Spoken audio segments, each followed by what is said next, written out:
A warm and sunny July afternoon, a group of friends met up at London Heathrow Airport, ready for their summer vacation trip to the Asian subtropical island of Taiwan.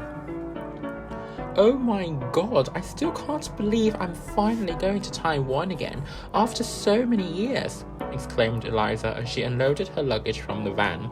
Last time we were there, we had to fly back to the UK right after our mission without any time to take a tour. It was such a shame. Remember Claire? Eliza inquired her friend, alluding to their previous mission as a secret spy agent several years ago. I know, right? Replied Claire, whilst mentally ticking off her checklist of items that she should have brought with her. Mission? What mission? Demanded Tiffany, Claire and Eliza's former high school classmate, as she struggled to unload two huge suitcases off the back of the van. What? Did I say mission? Oh, oops, I meant vacation. Stammered Eliza as she tried to conceal her secret identity as a spy agent. Whatever, shrugged Tiffany as she casually brushed back her hair. I just don't get why you guys like to go to Taiwan so much. It's just such a tiny island. I mean, it's not even a popular tourist destination. Are you kidding me? Exclaimed Jeffrey, Eliza's cousin, as he helped Eliza unload her luggage. Taiwan is consistently listed in the top 10 travel destinations in the world. Whether it be shopping malls, beaches, mountains, hot springs, or delicious food, Taiwan has them all. I've always wanted to visit Taiwan, but never really got the chance as there weren't many direct flights from the UK until a non-stop flight opened a couple of years ago. Oh, come on, Tiffany. Why do you have two huge suitcases? We're only there for a fortnight, not a year, asked Sean, Claire's brother, as he helped Tiffany unload her luggage. Shut up, nerd. What do you know? I have to keep a constant supply of a change of clothes, answered Tiffany as she brushed back her hair. I've checked the weather forecast and it says 30 degrees every single day. Can you imagine that? I'll be sweating like a pig. And what if I ran out of clothes to wear? I just can't go outside naked. Tiffany, seriously, you don't need to worry about running out of clothes to wear in Taiwan at all, responded Eliza. The fashion industry there is one of the best in Asia.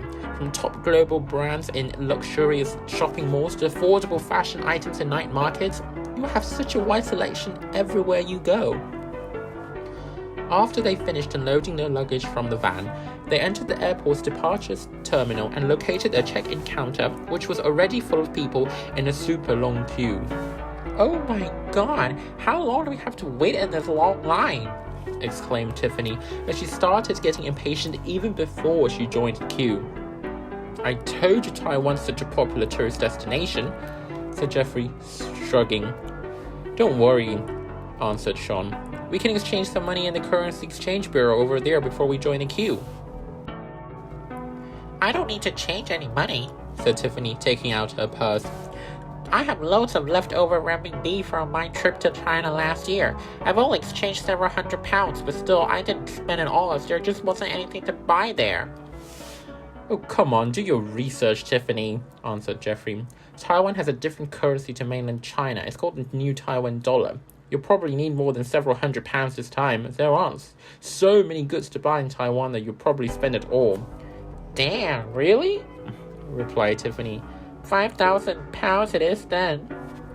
The group of friends pulled their luggage towards the currency exchange bureau counter, only to perceive a poster showing the Eiffel Tower and Taipei 101 side by side. Wow, it's the Taipei 101, exclaimed Eliza, who was a huge fan of the famous skyscraper, pointing to the poster. Can't believe they have adverts here as well, and I didn't know that it looks much taller compared to the Eiffel Tower. What's a Taipei 101, Jeffrey?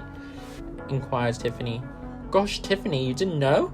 It's like the most famous skyscraper in the world, exclaimed Jeffrey. It was the tallest skyscraper from 2004 to 2010 until surpassed by Burj Khalifa, but remained the tallest in East Asia for more than 10 years, and is still the top 10 tallest 15 years after its completion. It's an architectural masterpiece, not to mention a must-visit tourist destination in Taiwan. It's over 1.5 times the height of the Eiffel Tower. Yeah, I can't wait to visit its 101st floor observatory that was just opened to the general public in June last year, said Claire.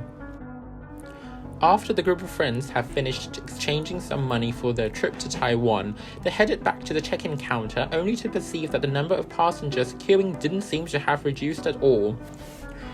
"Oh my god, WTF is going on? Hurry up!" yelled Tiffany as she grew impatient. "It's fine, Tiffany. We still have plenty of time until our flight," soothed Claire, after she remembered the tantrum Tiffany had last time she had to wait in line for a checking into flight. "Calm down, Tiffany. You're just too used to your life of luxury so that you can't conform to ordinary standards. You always board your dad's private jet everywhere you go," replied Eliza coolly. "That's why I refuse to conform to ordinary standards," answered Tiffany as she tossed back her hair whilst briskly walked towards the business class check-in counter where the previous passenger had just finished with his check-in process. "Wait, what are you doing, Tiffany? We're in economy class," said Sean. Not anymore," responded Tiffany. "I've just upgraded my ticket to business class after my horrific encounters last time I boarded economy. I've decided to upgrade Jeffrey's ticket too, so he can sit next to me on this plane. But he refused unless I've upgraded all your tickets as well. So ta-da! We're all in business class now." Jeffrey confirms this claim by gradually nodding his head in affirmation. "Oh my god, I've never traveled in business class for long-haul flights before," exclaimed Claire in ecstasy. "Looks like this trip in Taiwan is gonna be the best trip ever.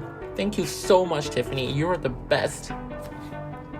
"But there was one condition which Jeffrey agreed to," continued Tiffany, ignoring Claire's expression of gratitude. "Jeffrey will sit next to me during this entire flight." "Thanks for sacrificing for your friends, Jeff," joked Sean as he gently nudged his friend, who let out a long sigh. "Your boarding passes are ready," said the attendant's lady as she handed everyone their boarding passes after they've all checked in their luggages. "So the flight is 14 hours long in total, taking you directly to Taiwan Taoyuan International Airport along with your luggage. The boarding gate is at M8 and the boarding time is 6:40 p.m. After going through security, please descend the escalators and the VIP lounge will be on your right. I wish you have a pleasant flight and enjoy your trip to Taiwan." After receiving their boarding passes, the group of friends proceeded to the airport security check. Luckily, there weren't too many people in the queue, as it was soon their turn to place their carry-on baggages on the X-ray scanner.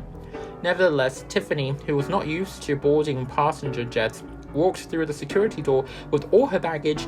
The alarm went off immediately and she was stopped by the security lady. "Excuse me, miss.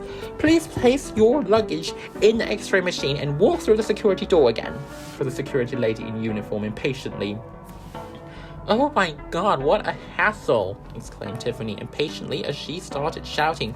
"Do I look like a terrorist to you? Have you ever seen such a terrorist as pretty as me?"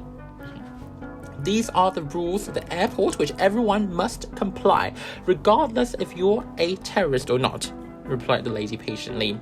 Tiffany stomped back sulkily, placed her bag angrily on the conveyor belt, and walked through the security door. Nevertheless, the alarm sounded again, only to discover later that the cause was Tiffany not removing her watch. "Oh my god, how long is this gonna take?" complained Eliza impatiently as she rolled her eyes.